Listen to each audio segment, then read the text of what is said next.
Viewers, welcome back to my channel Stree World. मुझे कल एक कमेंट आया था जिसमें मेरे सब्सक्राइबर ने कहा था कि मेरा जून और जुलाई का टाइम जो है वो वेस्ट हो गया है, अब केवल 20 दिन बचे हैं। तो मुझे नहीं लगता कि मेरी तैयारी 20 दिन में हो पाएगी। मेरा खुद के ऊपर से कॉन्फिडेंस हट गया है। अब मुझे लग रहा है कि मैं क्या करूं, बहुत ज़्यादा परेशान हूं। आप मुझे कुछ सजेस्ट कीजिए। तो आज मैं आपके लिए ये वीडियो लेकर आई हूँ जिनको ऐसा लगता है कि 20 डेज में वो कुछ नहीं कर सकते हैं एग्ज़ाम के लिए। देखिए, सबसे बड़ी बात यहाँ पर कॉन्फिडेंस की होती है। अगर आपके अंदर कॉन्फिडेंस नहीं है ना, तो आपको दुनिया की सारी सुविधाएं दे दी जाएंगी, फिर भी आप कुछ नहीं कर पाएंगे लाइफ में। लेकिन हाँ, अगर आपके पास कॉन्फिडेंस है तो आप मिट्टी में भी पड़े रहेंगे ना, तो वहाँ से आप सोना बना लेंगे। तो सबसे बड़ी बात तो यहाँ पर कॉन्फिडेंस की है। हमारे अंदर कॉन्फिडेंस इतना कम हो जाता है कि हम अपने ऊपर ही डाउट करने लग जाते हैं और ये सोचने लग जाते हैं कि और सब स्टूडेंट से हम कम्पीट कर पाएंगे या नहीं। आप यहाँ पर एक बात ये समझिए कि आपका कंपटीशन और सब स्टूडेंट्स बाद में हैं, आपका कंपटीशन आप सबसे पहले हैं। आप पहले ये देखिए कि आपने कल जो किया था उससे बेहतर आप आज कर रहे हैं या नहीं कर रहे हैं। अगर आप खुद से ही कम्पीट नहीं कर पा रहे हैं तो आप ये बताइए कि आप और लोगों से कैसे कम्पीट कर पाइएगा। आज की इस वीडियो में मैं आपको 5 ऐसे इंपॉर्टेंट टिप्स दूंगी जिसको फॉलो करने के बाद आप इस 20 डेज का जो टाइम है उसको बहुत अच्छे से यूज कर पाएंगे, एग्जाम के लिए फोकस रह पाएंगे और आपका कॉन्फिडेंस लेवल भी हाई हो जाएगा। तो चलिए वीडियो की शुरुआत करते हैं। सबसे पहली टिप ये है कि आपको सुबह उठने के बाद दोबारा बेड पर नहीं सोना है। आप एक बार सुबह उठ गए, बहुत अच्छी बात है, सारा काम करके रेडी हो जाइए, रेडी होकर एकदम पढ़ने बैठिए। जब हम रेडी होकर पढ़ने बैठते हैं ना, तो हमारा माइंड भी अलर्ट मोड में होता है।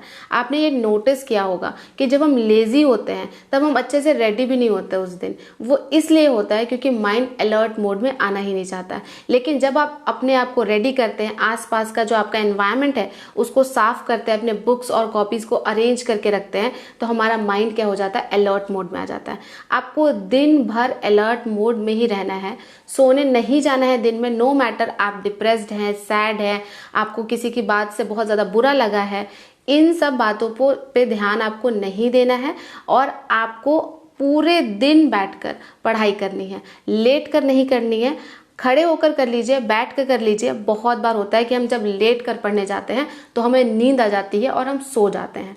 तो पहली टिप ये है कि बैठ कर करिए पढ़ाई या फिर खड़े होकर करिए, घूम घूम कर पढ़िए, पर आपको बेड पर लेट कर पढ़ना नहीं है और बेड पर सोना भी नहीं है। दूसरी टिप हाउसवाइफ्स के लिए है, बट ये अदर एस्पिरेंट्स के लिए भी बहुत ज़्यादा यूजफुल है। आप एक बात समझिए कि अगर आपको 20 दिन तक फोकस्ड होकर पढ़ना है तो आपको आउटर एनवायरनमेंट से कट होना पड़ेगा। तो वैसे ही आपको करना है। अगर आप पढ़ने बैठ जा रहे हैं तो बाहर कौन क्या कह रहा है उससे आपको फ़र्क नहीं पड़ना चाहिए। आप पहले ही सोच लीजिए कि अगर आप 20 दिन पढ़ने जा रहे हैं ना, तो आपको लोग कहेंगे, कोई बुरा कहेगा, कोई अच्छा कहेगा, कोई दोस्त है आपको बाहर बुलाएगा, घूमने जाने के लिए कहेगा, या फिर आपको और अदर डिस्टर्बेंसेस आएंगी, पर आपको उन पर फोकस नहीं करना है। पहले ही दिमाग में बैठा लीजिए कि अगर 20 दिन में पढ़ने जा रही हूँ तो ये चीज़ें होंगी। हाउसवाइफ्स के लिए स्पेशली ये है कि आप ये सोचिए कि अगर आप 20 दिन पढ़ने जा रही हैं तो आपको आपकी सास, आपके हस्बैंड कुछ बुरा कहेंगे, या फिर अगर वो सपोर्टिव है तो बहुत अच्छी बात है। अगर आपको कोई कुछ कहता है तो उस पर ध्यान मत दीजिए, अपना फोकस केवल पढ़ाई पर रखिए। इस चीज़ को पहले ही दिमाग में अगर बैठा के रखिएगा तो अगर आप पढ़ने जाइएगा तब आपका दिमाग आपको परेशान नहीं करेगा, क्योंकि दिमाग को पहले से पता है कि पढ़ने जा रहे हैं तो ये सारे कॉन्सिक्वेंसेस हो सकती हैं। तो इसके लिए खुद को पहले ही रेडी कर लीजिए। तीसरी टिप ये है कि आज ही अपना प्लान बनाइए नेक्स्ट 20 डेज का। आपकी जो भी रिसोर्सेज हैं, बुक्स हैं, कोई वीडियो लेक्चर है, आपको कौन सा टॉपिक कहाँ से कंप्लीट करना है, सब कुछ आपके प्लान में लिखा होना चाहिए। और फिर अगला 20 दिन अपने उस प्लान के लिए कमिट कर दीजिए खुद को उस प्लान को कंप्लीट करने में। और कम से कम एक दिन में 8 घंटा तो ज़रूर पढ़िए और एकदम इतना फोकस रखिए कि 20 दिन में जो भी मेरा रिसोर्स है सब आपके टेबल पर होना चाहिए। जैसे आपको बिहार जीके पढ़ना है, कहाँ से पढ़ना है, हिस्ट्री पढ़ना है, कहाँ से पढ़ना है, उसका सोर्स आपका क्या है, वो सारा कुछ आपका प्लान में इंक्लूड होना चाहिए।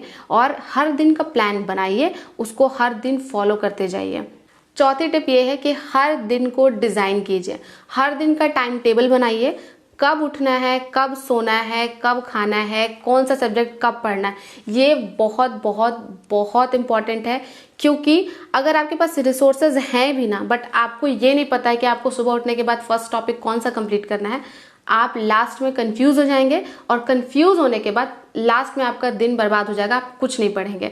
तो इसीलिए हर दिन का टाइम टेबल अपना सेट करके रखिए कि आज अगर मंडे है तो मंडे को मुझे ये टॉपिक यहाँ तक कंप्लीट करना है, और उस टाइम टेबल को दीवार पर चिपका दीजिए और दीवार पर चिपकाने के बाद हर दिन उस टाइम टेबल को फॉलो कीजिए। ये बहुत इंपॉर्टेंट है। 5th टिप ये है कि शाम में 6 बजे या 7 बजे अपने टाइम टेबल को एनालाइज कीजिए। देखिए कि आपने जो आज का टॉपिक रखा था उसको आपने शाम में 7 बजे तक कंप्लीट किया भी है या नहीं किया है। अगर नहीं किया है तो रात तक कंप्लीट करके ही आपको सोना है। अब ये टाइम नहीं है कि आप ये सोचे कि अच्छा आज कंप्लीट नहीं हुआ तो इसको कल कंप्लीट कर लेंगे, ये चीज़ नहीं हो सकता है। इसीलिए मैं आपको पहले रिव्यू करने के लिए बोल रही हूँ। अगर आप शाम में 7 या 6 बजे रिव्यू करते हैं तो आपके पास रात में 3 से 4 घंटे का टाइम होता है। अगर आपका कोई टॉपिक छूटा हुआ भी रहेगा ना तो आप 7 से लेकर 10-11 बजे तक उस टॉपिक को कंप्लीट कर लेंगे। तो इसीलिए हमेशा शाम में 6 से 7 बजे ही रिव्यू कर लीजिए कि आपने क्या क्या लिखा था आज पढ़ने के लिए और क्या क्या आपने कंप्लीट किया। जो छूटा हुआ टॉपिक है उसको आपको कंप्लीट करना है और कंप्लीट करने के बाद ही सोना है। अगर आप ये 5 टिप्स को बहुत रिलीजियसली फॉलो करते हैं 20 डेज तक, तो मैं आपको सच बता रही हूँ आपकी इफिशिएंसी बढ़ जाएगी। और आपके अंदर जो एक डर है ना, देखिए आपको एग्जाम तो देना ही है, चाहे आपका सिलेबस कंप्लीट रहे या नहीं रहे। अगर आपने फॉर्म फिल किया है तो आप एग्जाम देने जाएंगे ही, पर क्यों ना उसी एग्जाम को जब हम देने जाए तो थोड़ा कॉन्फिडेंस के साथ जाएं। और किसने कहा है कि 20 दिन में आप कुछ नहीं सीखेंगे? 20 दिन बहुत होता है कुछ नया सीखने के लिए। अगर आप बिगिनर भी हैं ना, फिर भी ट्राई तो आप कर ही सकते हैं। आप अपनी ज़िंदगी का 20 दिन पढ़ाई में डिवोट तो कर ही सकते हैं। मुझे ऐसा लगता है कि आपको करना भी चाहिए, क्योंकि आप बस ये सोचकर मत चले कि 20 दिन पढ़ने से मेरा बिहार वाला एग्जाम नहीं निकलेगा। जब तक आपकी थिंकिंग ये रहेगी ना तब तक आप पढ़ेंगे ही नहीं। आप ये सोचिए कि अगर आप 20 दिन पढ़ लेते हैं तो नेक्स्ट जो भी एग्जाम आएगा उसके लिए आप पहले से प्रिपेयर्ड रहेंगे। आपकी नॉलेज बहुत ज़्यादा बढ़ जाएगी, आपका किसी सब्जेक्ट पर कमांड बढ़ जाएगा। एटलीस्ट आपको ये तो पता चलेगा कि आपका कौन सा सब्जेक्ट में इंटरेस्ट है या और कौन सा सब्जेक्ट में इंटरेस्ट नहीं है। तो इसीलिए मैं आपको कह रही हूँ कि अगर आप ये 5 टिप्स को अच्छे से फॉलो करते हैं तो आपकी इफिशिएंसी बढ़ जाएगी, आपका कॉन्फिडेंस बढ़ जाएगा। जिस एग्जाम को आप एकदम डर के सहम के जाएंगे देने के लिए, उसी एग्जाम को आप थोड़ा कॉन्फिडेंस के साथ देने जाएंगे। आपको आज की वीडियो कैसी लगी कमेंट करके ज़रूर बताइएगा। और हाँ, मेरे से बहुत लोग पूछ रहे थे कि दी लास्ट 20 डेज़ की स्ट्रैटेजी आपकी क्या है, मेरे साथ ज़रूर शेयर कीजिए। तो मैं कोशिश करूँगी कि मैं आपके लिए वो वीडियो ज़रूर लेकर आऊँ। बट हाँ, इस वीडियो का एम है 1000 लाइक। अगर इस वीडियो पर 1000 लाइक आते हैं तो मैं समझ जाऊँगी कि आप इस एग्ज़ाम को लेकर बहुत ज़्यादा सीरियस हैं। और फिर मैं नेक्स्ट 20 डेज़ तक मैं अपनी स्ट्रैटेजी आपको बताऊँगी कि मैं करंट अफेयर्स कहाँ से कर रही हूँ और बिहार जी के कहाँ से कर रही हूँ। तो बस अगर आपको ये वीडियो अच्छी लगी हो तो लाइक कर दीजिए, चैनल पर नए हैं तो सब्सक्राइब कर दीजिए। इसी तरह के वीडियोस के साथ और इसी तरह के स्टडी टिप्स के साथ आपसे मिलती रहूंगी, आपकी लाइफ में पॉजिटिविटी ऐड करती रहूंगी। मिलते हैं नेक्स्ट वीडियो में।